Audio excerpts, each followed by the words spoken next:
नमस्कार दोस्तों, OCN network में आपका स्वागत है। 2022 के शुरू में 5 राज्यों में चुनाव हुए थे। उत्तर प्रदेश, उत्तराखंड, पंजाब, मणिपुर, गोवा। 5 में से 4 राज्यों में भारतीय जनता पार्टी की सरकारें बन गई थी, रिपीट हो गई थी। उत्तर प्रदेश, उत्तराखंड, मणिपुर, गोवा, इन चारों में पहले भी उत्तर प्रदेश समेत सभी जगह भारतीय जनता पार्टी की सरकारें थी और फिर से बन गई। पंजाब में चेंज हुई, वहां कांग्रेस की सरकार चली गई और आम आदमी पार्टी की सरकार आ गई। इससे पहले आपको याद होगा, दिल्ली में 13 महीने तक वो तथाकथित किसान आंदोलन चला था। और जब इन पांचों राज्यों के चुनाव आ गए, चुनाव नतीजे आ गए, सरकारें बन गई, उसके बाद एक निजी टेलीविजन को इंटरव्यू देते हुए योगेंद्र यादव ने क्या कहा था? उन्होंने कहा था कि साहब, हमने उत्तर प्रदेश के लिए, अखिलेश यादव के लिए पिच तो तैयार कर दी थी। अब वो ठीक तरीके से अगर बैटिंग नहीं कर पाए या अगर वो फील्डिंग नहीं कर पाए, तो इसमें हमारा क्या कसूर है? क्या हम जाकर के वहां बैटिंग करते? योगेंद्र यादव का ये बयान था। आपको ये भी याद होगा कि उत्तर प्रदेश के विधानसभा चुनाव से पहले जगह-जगह इन्हीं योगेंद्र यादव ने राकेश टिकैत के साथ राज्य के अलग-अलग जिलों में जाकर के प्रेस कॉन्फ्रेंस भी की थी और भारतीय जनता पार्टी को हराने की अपील की थी। वही योगेंद्र यादव, वही राकेश टिकैत, वही संयुक्त किसान मोर्चा अब फिर से आंदोलन की तैयारी कर रहे हैं। इनका लंबा चौड़ा कार्यक्रम आ गया है और इसमें 1 अगस्त को भी इनका प्रदर्शन है कि साहब, 13 फरवरी को जो शंभू बॉर्डर पर क्लैश हुआ था पुलिस और किसानों के बीच में, तो उसके विरोध में हम 1 अगस्त को प्रदर्शन करेंगे। फिर इनका प्रोग्राम आ गया है कि साहब, 15 अगस्त को, यानी स्वाधीनता दिवस के दिन 15 अगस्त को देश भर में ट्रैक्टर मार्च निकालेंगे। अब आपको वो घटना याद आ गई होगी 2021 26 जनवरी की। 26 जनवरी 2021 को भी इन्होंने एक ट्रैक्टर मार्च निकाला था और लाल किले पर जो तांडव किया था, वो सबकी स्मृतियों में है। जहां हमारे देश का राष्ट्रीय ध्वज फहराता है, उसके ठीक बगल में इन्होंने एक धार्मिक ध्वज फहराया था और वहां पर हिंसा हुई थी। बहुत सारे सीआरपीएफ के और अर्धसैनिक बलों और दिल्ली पुलिस के जवान जो है, इन लोगों ने घायल कर दिए थे। तो 15 अगस्त को ट्रैक्टर मार्च और दिल्ली कूच दोनों। फिर 31 मार्च को ये कह रहे हैं कि 13 फरवरी को शंभू बॉर्डर पर जो कुछ हुआ था, उसके 200 दिन पूरे हो रहे हैं, तो उस दिन फिर प्रदर्शन करेंगे, यानी 31 अगस्त को। फिर 1 सितंबर को उत्तर प्रदेश के संभल में किसानों की सभा करेंगे और इसके बाद इनका फोकस शिफ्ट हो जाएगा हरियाणा।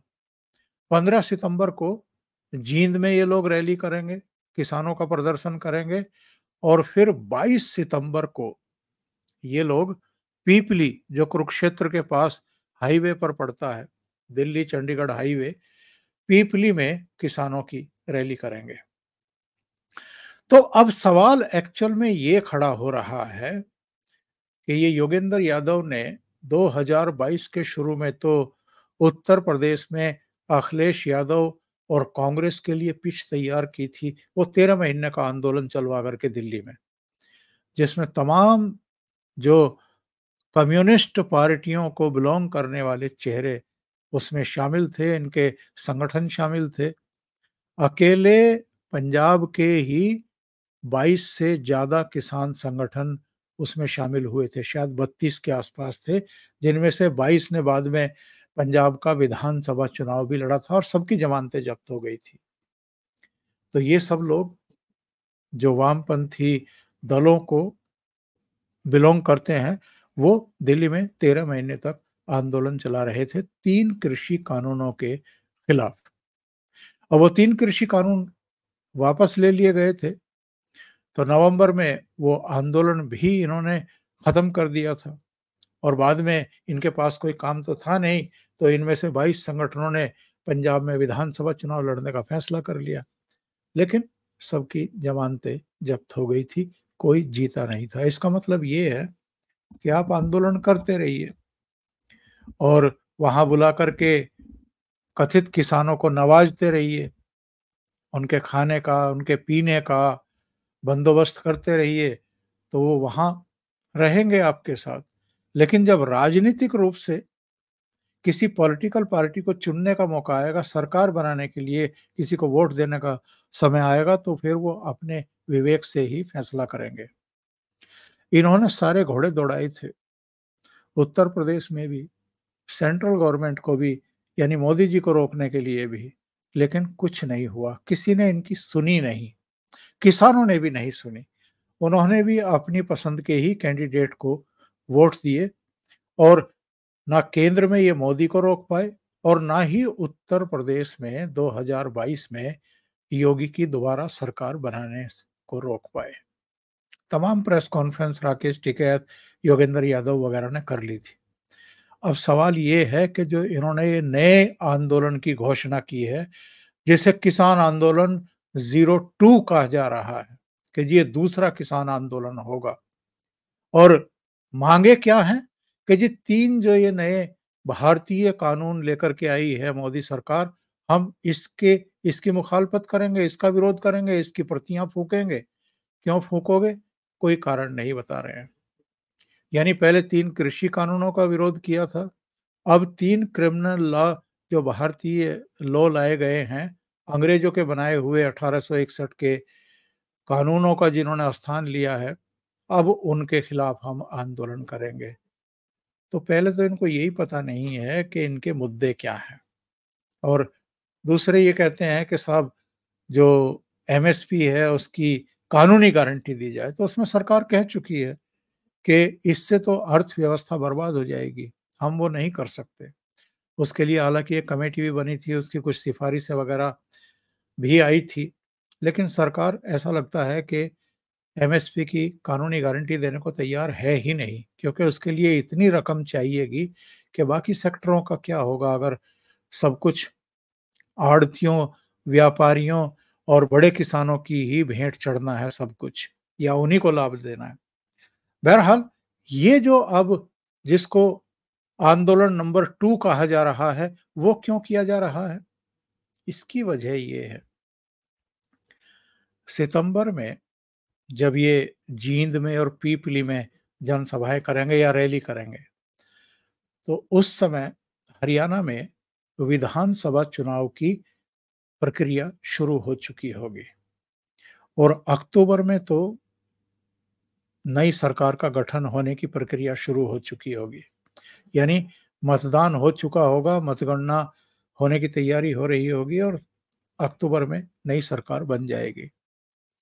तो सवाल ये है कि हरियाणा के विधानसभा चुनाव को देखते हुए क्या योगेंद्र यादव, राकेश टिकैत, गुरनाम चढ़ूनी और तमाम लोग इस बार कांग्रेस के लिए पिच तैयार करने में लगे हुए हैं?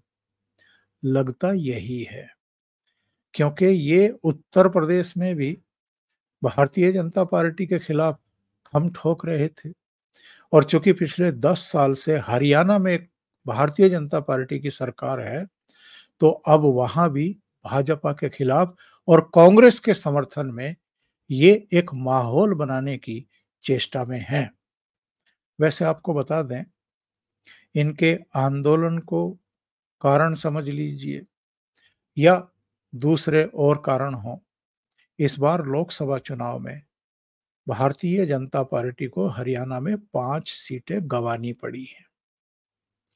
सिरसा, अंबाला, ये दोनों सीटें कांग्रेस पार्टी जीत गई, रोहतक की जीत गई, सोनीपत की जीत गई।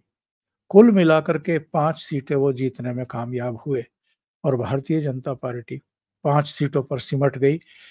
जबकि 2014 में भारतीय जनता पार्टी ने 7 सीटें जीत ली थी और 2019 में तो 10 की 10 सीटें जीत ली थी। यानी दीपेंद्र हुड्डा रोहतक में हार गए थे और उनके पिताजी भूपेंद्र हुड्डा सोनीपत में हार गए थे। लेकिन 2024 में उस 13 महीने के किसान आंदोलन का असर कह लीजिए या जो महिला पहलवानों का जंतर मंतर पर ये लंबा धरना प्रदर्शन चला था और बाद में तो पुलिस के साथ एक टकराव की स्थिति पैदा हो गई थी और उस पूरे मामले को बहुत तूल दिया गया था।